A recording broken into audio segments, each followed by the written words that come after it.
Bakit sobrang puti natin eh? Hi guys! Maayong buntag sa inyong tanan. So for today's kaganapan, ikaalis lang ng aking bossing. Another day na naman. Alam nyo, ang bilis-bilis ng panahon mga be. My name is Jing and welcome to my life. Char! Ano daw? Basta yun na yun be. Tomorrow is basura day. So magtatapon na tayo ng basura mga be.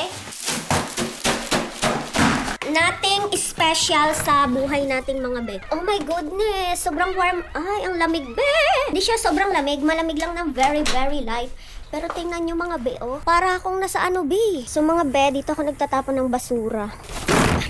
And itong camera ko, sobrang puti. Ganon. Tapos pag nasa loob ka, ito naman yung color niya. Pinaplan ko today na mag-planting sana. Ayusin ko yung garden ko. Pero hindi ko na muna siya maayos mga be kasi medyo malamig pa ng very light sa labas. Tapos mahamog siya. Maybe later, mag-garden ulit. Meron na ako mga buto dito mga be. At ito yung buto ng kalabasa. Hindi ko alam kung mabubuhay to kasi parang kanat yung pagka-seeds niya. Manipis. So, comment down below kung mabubuhay ba to pag tinanim ko mga be. Pero ito, tinan nyo. Ang payat niya, diba? So, mayroon din ako dito na itatanim na ampalaya kasi I love ampalaya mga be. Ako yung taong makain sa gulay. Ito naman yung ampalaya ko. Nakuha ko lang din to sa may binili kong ampalaya. Pero hindi ko pa siya pwedeng itanim ngayon mga be. Medyo cold pa siya. So, yung ampalaya ayaw niya kapag medyo malamig pa mga be. Kaya pa nagtanim kayo ng ampalaya, dapat warm na siya. Hindi siya tutubo. Kasi favorite ko ang dahon ng ampalaya be. Panglagay sa munggo. Mahilig tayo sa gulay kaya kailangan nating magtanim. But anyway mga be, share ko pa sa inyo iba kong mga butong inipon nung bago mag-winter. Meron ako tinago dito mga be na ito yung mga buto. I'm so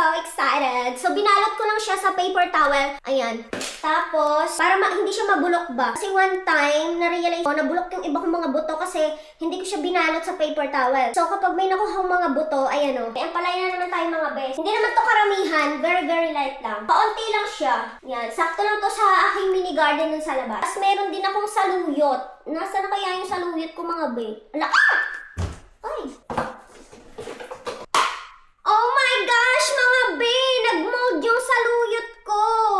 So mga be, comment down below. Ano bang dapat kong gawin dito? Mabubuhay pa ba to? I just remember today. So I think kailangan kong magbukay na doon para maitanim ko na to kasi nag-mold siya. It's so sad, diba? Meron din ako dito sitaw. Tapos, yun lang yung buto ko. I think mag-ano na ako dun sa likod be. Ayusin ko na yung likod namin. Like as in ngayon. Kasi ito mga be is nag-mold na siya. So kailangan na natin siyang itanim. I don't know kung mabubuhay pa ito pero parang may amoy siya be. So, comment down below kung mabuhay pa ba to kasi itatanim ko pa din siya. Let's go! So, ayan mga be, napalitan ko na yung ano ng ating camera settings kasi kanina sobrang puti. Parang kukunin na tayo ni Lord na ganong level sa pagkaputi. Tara mga be, alam bakit parang merong usok? So, ito yung garden ko dito sa likod ng aming bahay mga be. And, ayan siya. Oh my gosh! Ang lamig. I don't think I can do this. So we'll see, let's try. Kasi if I can't do this, it's okay. Kung hindi ko siya magagawa ngayon mga be, okay lang naman. Pero let's just, try it. Kasi yung mga kapitbahay ko mga be, garden na sila. Nag-ano na sila, nagtanim. Pero me, hindi pa mga be.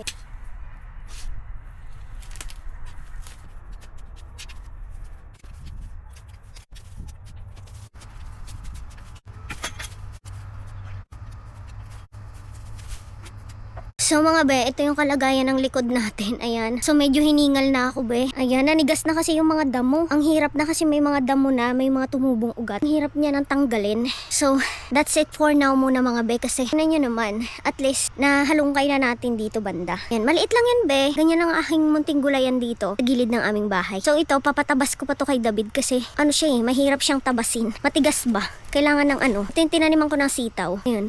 May mga sitaw pa nga tutubo to. Tutubo yung mga yan, babalik, ganun. Tapos ito naman yung parang abandonado na yung taniman ko, no? Parang naabandona. Tingnan nyo, ito yung mga taniman ko naman ito ng kamote. Hoping na magkaroon to ng laman this summer, no? Hoping na tumubo ulit siya. Which is ang kamote naman mga be is bumabalik siya every year. So, bunutin ko lang tong mga nabulok na yan. Tapos, ipapag-grind ko kay... I think dito ko na lang siguro itatanim yung saluyot. What do you think guys? Diba? Para bongga na, dito ko na lang siya itatanim.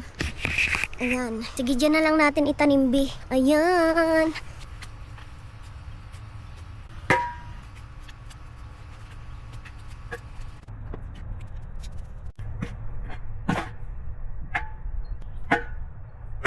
May bunga yung ano, Bio, kamote kaso nabulok. So mga be, kunin ko lang yung buto ng ating tatanim na. Eto be, ito ay, hindi ko alam kung tutubo pa ba to, bahala na. Ito lang naman yung saluyot natin. So itatanim ko siya, so hindi ko alam kung tutubo pa to. Hindi na, but we'll see, okay? Ikalat ko lang siya dito.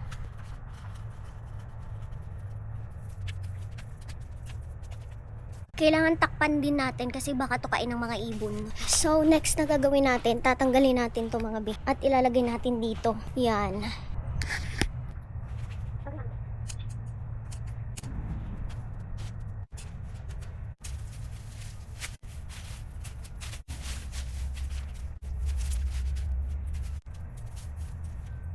So mga be, that's it muna. At lamig sa labas be.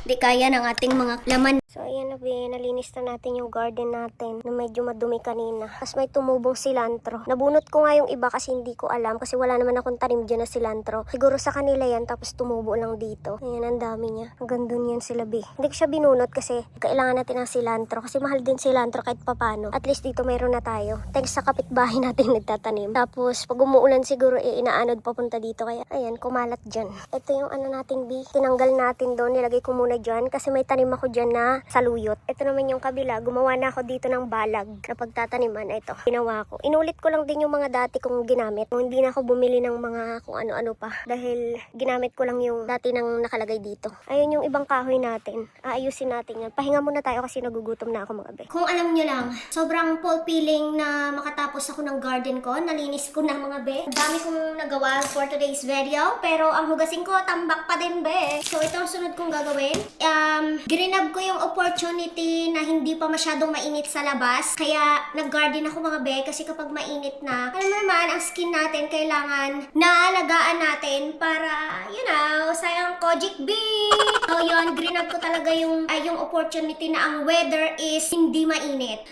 So yeah, that's it for today mga ka-sister. At ayan, ang dumi ng, ayan ang patunay na nag-garden talaga tayo for today's video mga be. At naggamas talaga ako mga be para bongga na. Kasi grinab ko talaga ang magandang weather today. At saka ang lambot ng lupa, kaya ang bilis lang niyang gamasan. Hindi siya masakit, kaya hindi na rin ako nag-gloves. Kasing kamay lang yung ginamit ko. Natuwa ako si mga ka-sister, may mga cilantro na tumubo doon. And nung una, bakit itong damo na to ay may amoy? Kasi hindi ko siya napansin na cilantro. Kasi wala naman ako tinanim na cilantro doon. So sa tingin ko, sa kapitbahay ko yon na Bombay. At nag-garden din yung mama at papa niya dyan. Like katabi lang yung garden namin, bakod lang yung pagitan. So kapag umuulan, siguro inaanod ng ano yung buto na tinanim. Kaya ayun, napunta dun sa garden ko be. So ngayon nagkalat doon ang cilantro. Which is good kasi hindi ko na kailangan bumili ng cilantro be. Kasi kapag nagluluto ako na kailangan ng cilantro, talaga namang may mapipitasan na tayo be. Nabunot ko yung iba, pero saka ko lang na-realize na bakit may amoy itong damo na to. Na-realize ko, cilantro pala siya be. Tas ang dami niya.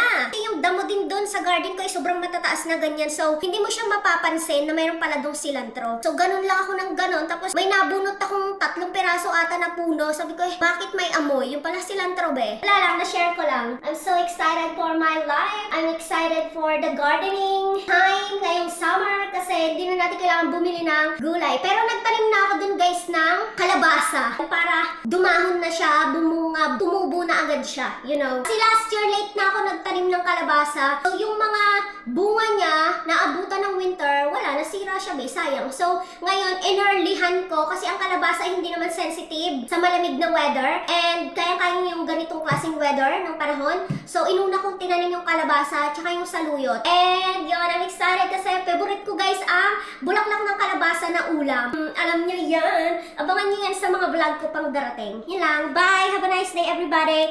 God bless you. And to all my bashers, wow, alam naman talaga may bashers. Just in case lang, naibash niyo ako, I forgive you.